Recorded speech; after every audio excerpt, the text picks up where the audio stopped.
دوسروں پر خیال گزرا ہے، ان ساری نعمتوں میں بھی وہ مزیداری نہیں ہے جیسے بیوی کے نہ ہونے سے ڈرنا ہے۔ اللہ نے ساتھ دینے واسطے عمر کو دیا ہے، اور یہ رشتہ کہاں سے چلتا ہے؟ جنت سے۔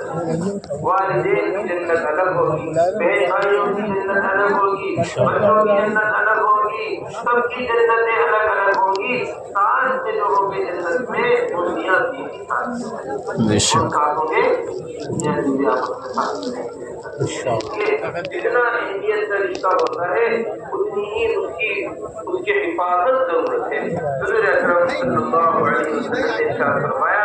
اعظم النکاح برکۃ ایسرہ، سب سے زیادہ برکت والا نکاح وہ ہے جو سادگی کے ساتھ عمل جب انسان شروع کرتا ہے تو اسے فکر ہونی چاہیے اس کے نتیجے کی۔ یہ نکاح جو ہے زندگی کی بنیاد ہے، بنیاد جہاں وہ قبول کر لینا اور کسی کو اپنی زندگی میں لے کر آ جانا یہ کوئی معمولی کام نہیں۔ آدمی گھر بناتا ہے تو اس کی فکر کرتا ہے کہ اس کی بنیاد کیسے ڈالی جائے گی، اس کی بنیاد کیسی ہوگی، اس کے اوپر مجھے 2 منزلہ عمارت بنانی ہے، مجھے اس کے اوپر 4 منزلہ عمارت بنانی ہے، تو پہلے اس سے اس کی بنیاد کی فکر کی جاتی ہے، پہلے اس سے اس کی بنیاد کو دیکھا جاتا ہے۔ اسی لیے سب سے پہلی چیز نکاح میں جو برکت کو پیدا کرتا ہے وہ نکاح کا اندر صحیح ہونا ہے۔ یہ نہیں کہ ہم فلاں اجتماع میں نکاح پڑھائیں گے نکاح کے اندر برکت ہو جائے گی، فلاں آدمی آ کر نکاح پڑھائے گا نکاح کے اندر برکت ہو جائے گی۔ حضرات صحابہ رضی اللہ اجمعین اس بات کو خوب اچھی طریقے سے جانا کرتے تھے کہ جتنا عمل حضور اکرم صلی اللہ علیہ وسلم کے طریقے پر ہوگا اتنی ہی اس عمل کے اندر برکت ہوگی۔ حضرت حضور اکرم صلی اللہ علیہ وسلم کے خادم حضرت جابر رضی اللہ تعالیٰ انہوں نے نکاح کر دیا، مدینہ منورہ۔ حضور اکرم صلی اللہ علیہ وسلم کے خادم حضرت جابر حضور اکرم صلی اللہ علیہ وسلم کو پتہ بھی نہیں چلا ان کے نکاح ہونے کا۔ اب شادی ہو گئی، ایک گھر جلدی جانے لگے، اللہ کے رسول صلی اللہ علیہ وسلم گھر کیوں جا رہے ہو جلدی، کیا بات پیش آ گئی ہے؟ یا رسول اللہ میں نے نکاح کر دیا ہے، میں نے شادی کر دی ہے، امام کے گھر جلدی واپس جا رہا ہوں۔ فرمایا نے شادی کی ہے، باقرہ نے شادی کی ہے، طیبہ نے شادی کی ہے؟ نہیں یا رسول اللہ میں نے تو بڑی عمر والی سے شادی کی ہے، میری چھوٹی چھوٹی بہنیں ہیں، میں اس بات سے بڑی عمر کی عورت لے کر آیا ہوں تاکہ وہ ان ساری بہنوں کی تربیت کر سکے، ان ساری بہنوں کی نگرانی کر سکے، ان ساری بہنوں کو دین تعلیم سکھا سکے۔ یہ فرمایا تجھ کا المرأة لأربع لمالها ولجمالها ولحسبها ولدينها فاظفر بذات الدين تربت يداك۔ انسان وجہ سے آدمی شادی کرتا ہے، مال کی وجہ سے شادی کرتا ہے، حسب کی وجہ سے شادی کرتا ہے، نسب کی وجہ سے شادی کرتا ہے، جمال کی وجہ سے شادی کرتا ہے۔ اس ساری وجوہات نہیں ہے شادی کی وجہ جو ہونی چاہیے، شادی کی وجہ الخبیثات للخبیثین والخبیثون للخبیثات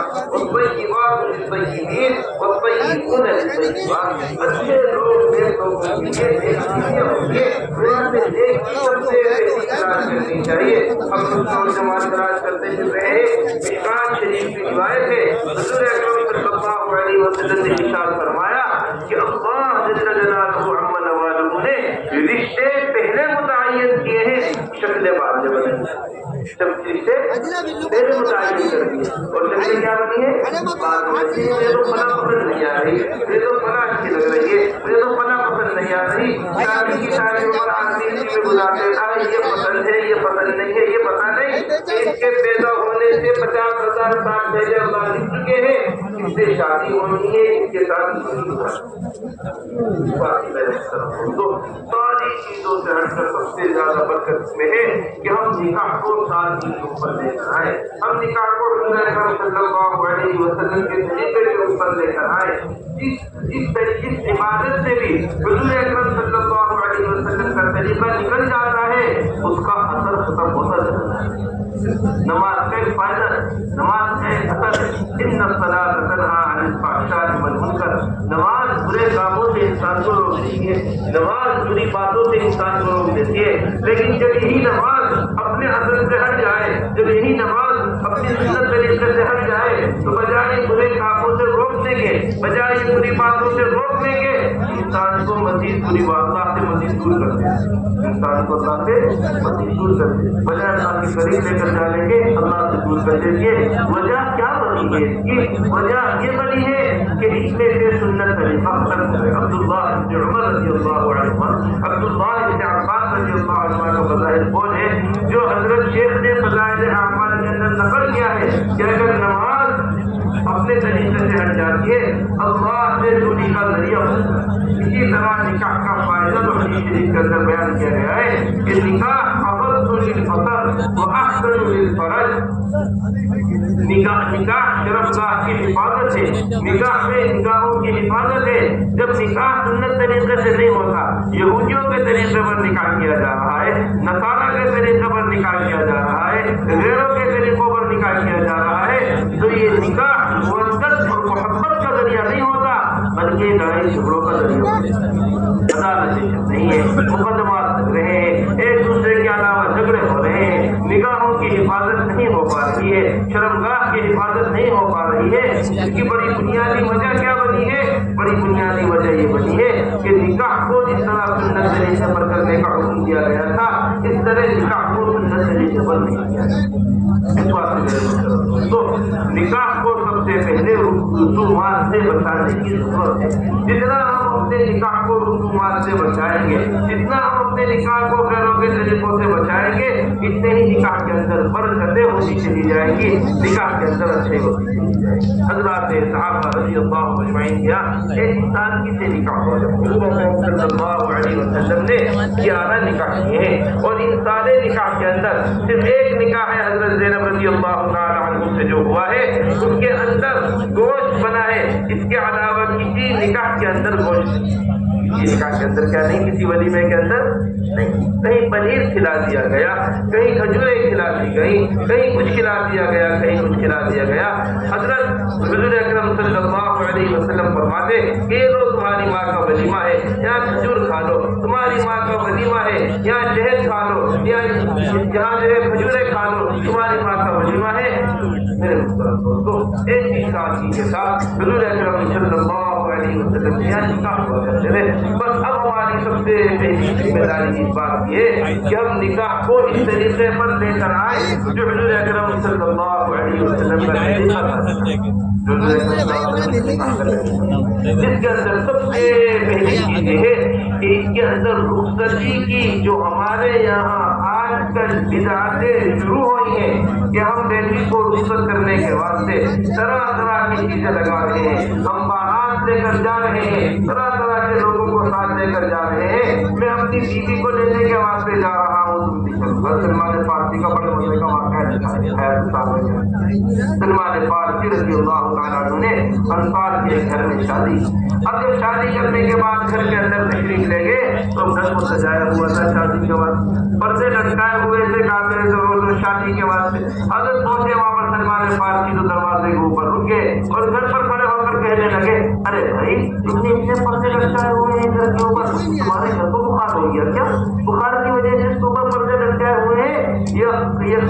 کعبۃ اللہ قبیلہ کندہ میں منتقل ہو گیا ہے، تمہارا قبیلہ اس قبیلے کا نام کندہ تھا، تمہارے قبیلے کے اندر کعبہ منتقل ہو گیا ہے، یہ تمہارے گھر کو بخار ہو گیا ہے۔ لوگوں نے جلدی جلدی پردے اتارے، صرف ایک پردہ چھوڑ دیا جو ان کے دروازے کو بدل کر ہوا تھا۔ کچھ لوگ ان کے ساتھ گئے، ان کے یہاں مسلم میں شادی، ان سے کہا بھائی تمہارا بہت بہت شکریہ، اب تم نیچے واپس چلے جاؤ۔ کس شرم کی بات ہے کہ ہمارے یہاں شادی ہو رہی ہے، ہم عورتوں کے اب اپنی بیوی کو لینے جا رہے ہیں، سارے محلے کے نوجوانوں کو جمع کریں، سارے محلے کے لوگوں کو جمع کر کر بس کو بھر کر لے کر جا رہے ہیں لڑکی والوں کے یہاں اپنی بیوی کو رخصت کرانے کے واسطے۔ یہ کوئی کام نہیں، یہ غیروں کی طریقہ ہے جو ہمارے یہاں آ گیا ہے، بارات جسے کیا کہتے ہیں، غیروں کا طریقہ ہے جو ہمارے یہاں آ گیا۔ حضرت علی رضی اللہ تعالیٰ عنہ اپنی شادی کے پورا واقعہ بیان فرماتے حضور اکرم صلی اللہ علیہ وسلم سے میں نے تذکرہ کیا میری اپنی بیٹی سے شادی کا، فاطمہ رضی اللہ تعالیٰ عنہ سے ایک بازی کے ذریعے میرے پاس یہ خبر پہنچی کہ اللہ کے رسول صلی اللہ علیہ وسلم کا ارادہ ایسا معلوم ہوتا ہے میری ہمت بھائی حضور اکرم صلی اللہ علیہ وسلم کے رشتہ دینے کی، میں کیا، میری والد مجھے تیار کرتی رہی، ارے آپ جا کر بات تو رکھیے، آپ جا کر رشتہ دے کر تو دیکھیے، شاید اللہ کے رسول صلی اللہ علیہ وسلم کا ارادہ ہو، میں جا کر بیٹھا اللہ کے رسول صلی اللہ علیہ وسلم کے پاس جا رہے، حضور اکرم صلی اللہ علیہ وسلم رشتہ لینے کی بیٹی کا کون ہے؟ حضرت رضی اللہ عنہ فرماتے تھے جا کر کام کو بیٹھ گیا، میرے ہمت نہیں ہوئی بات چیت کرنے کی رسول اکرم صلی اللہ علیہ وسلم سے، تو اللہ کے رسول صلی اللہ علیہ وسلم نے فرمایا اے ابو طالب کے بیٹے کیا بات ہے کیوں آئے ہو؟ فرمایا مجھے ایسا لگتا ہے تم شاید فاطمہ کا رشتہ لینے کے واسطے آئے ہو، میں نے کہا جی میں فاطمہ کا رشتہ لینے کے واسطے آیا ہوں، فرمایا اہلا و سہلا مرحبا، اہلا و سہلا مرحبا، کیا دو گے نہر کے اندر؟ یا رسول اللہ میرے پاس کچھ نہیں ہے نہر کے اندر دینے کے واسطے، میں کیا پیش کروں مہر کے اندر، میں کیا چیز دوں آپ کی بیٹی کو مہر میں؟ فرمانے لگے حضور اکرم صلی اللہ علیہ وسلم فرمایا وہ بنا بنا موقع کے اوپر جنگی لباس جو زرہ تمہیں دی گئی تھی تم وہ زرہ دے دو مہر کے اندر، فرماتے ہیں وہ 480 درہم کی زرہ تھی وہ میں نے مہر کے اندر دے دی ہے، ساتھی کے ساتھ نکاح اور علی رضی اللہ تعالیٰ عنہ کے پاس لے کر آئے، فاطمہ رضی اللہ تعالیٰ عنہ کو یہ علی تمہاری امانت ہے لو تم اپنی امانت کو لے لو، اے علی یہ تمہاری امانت ہے لو تم اپنی امانت کو لے لو۔ ایسی شادی ایسا عمدہ نکاح ایسی شادی ایک ساتھی کے ساتھ نکاح ہوا ایسے آسانی میں نہیں ہو جائے گا، ایسے آسانی سے کیا ہو جائے گا؟ ابھی زمان دیکھے جا رہے ہیں فلاں کی لڑکی کیسی ہے، فلاں کا باپ کیسا ہے، فلاں کا قبیلہ کیسا ہے، بیٹی میرے مالدار گھر کے اندر چلی جائے، بڑے گھرانے کے اندر میری بیٹی چلی جائے، یہ بیان رفیق آفیشیل پر نشر کیا جا رہا ہے۔ کے بارے میں آتا ہے جب دردا کا نکاح کا وہ آیا پیغام آیا نکاح کا، تو یزید نے انہیں نکاح کا پیغام بھیجا، یہ واقعہ حضرت نے حیات الصحابہ میں نقل کیا ہے۔ مدینے کا گورنر عورتوں کی اس نے بھیجا، انہوں نے منع کر دیا کہ نہیں نہیں میں آپ سے اپنی بیٹی کا نکاح نہیں کروں گا، میں آپ سے اپنی بیٹی کی شادی نہیں کروں گا۔ اب یزید کا دربار لگا ہوا تھا، اس کے بعد لوگ بیٹھے ہوئے تھے، ایک صاحب کھڑے ہوئے، غریب آدمی کھڑے ہوئے اور کھڑے ہو کر کہنے لگے اگر آپ کی اجازت ہو تو میں نکاح کا پیغام بھیج دوں گزرتا کے گھر میں ان کی بیٹی۔ فرمایا جب انہوں نے مجھے منع کر دیا تو تیرے نکاح کو کیسے قبول کریں گے، تیرے پیغام کو تیرے رشتے کو کیسے قبول کریں گے؟ انہوں نے بھی رشتے کا رشتہ بھیج دیا نکاح کے بعد، پیغام بھیج دیا نکاح کے بعد۔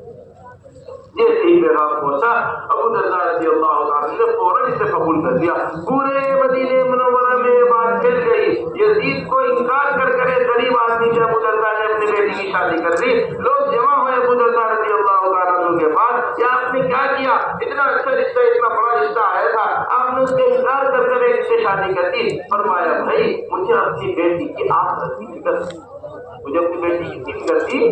میری بیٹی کے پاس اتنا مال ہوگا، میری بیٹی اس مال کا اللہ کے یہاں جا کر کیا جواب دے؟ ہر وقت غلام اس کے سر کے اوپر کھڑے رہیں گے، ہر وقت خدمت کرنے والے اس کے چاروں طرف لگے رہیں گے، ان سارے تعیش کا آرام کا میری بیٹی اللہ کے یہاں کیا جا کر جواب دے؟ سمجھ میں بھی آ رہی بات نہیں آ رہی؟ ایسی آسانی سے شادیاں ہو جائے گا۔ بڑے مزے کا واقعہ حیات الصحابہ کے اندر حضرت نے لکھا ہے، حضرت سلمان فارسی رضی اللہ تعالیٰ اور ابو درداء رضی اللہ تعالیٰ کا واقعہ۔ حضرت سلمان فارسی رضی اللہ تعالیٰ نے ابو درداء رضی اللہ تعالیٰ کے ذریعے ایک انصاری قبیلے کے اندر ایک گھر میں نکاح کا پیغام بھجوایا۔ حضرت ابو درداء رضی اللہ تعالیٰ کے گھر کے اندر جا کر لڑکی والوں سے بات چیت شروع کی اور جا کر فرمایا دیکھو بھائی میں تمہارا نکاح کا پیغام لے کر آیا ہوں سلمان فارسی سے، اور یہ اتنے بڑے آدمی ہیں، حضور اکرم صلی اللہ علیہ وسلم کا اتنا یہ مقام ہے، ان کے مناقب حضرت سلمان فارسی رضی اللہ عنہ کے مناقب گنواتے رہے، ایسے بڑے آدمی ہیں، ایسے ہیں ایسے ہیں ایسے ہیں، تم اس سے نکاح کر لو۔ ان لوگوں نے کہا علی ہم تو آپ سے نکاح کروانا چاہتے ہیں، رشتہ لے کر گئے تھے گھر کے اندر، گھر کی والوں نے گھر کے اندر بیٹھے ہی بیٹھے جو رشتہ لے کر گیا تھا اسی سے بیٹی کا نکاح پڑھوا۔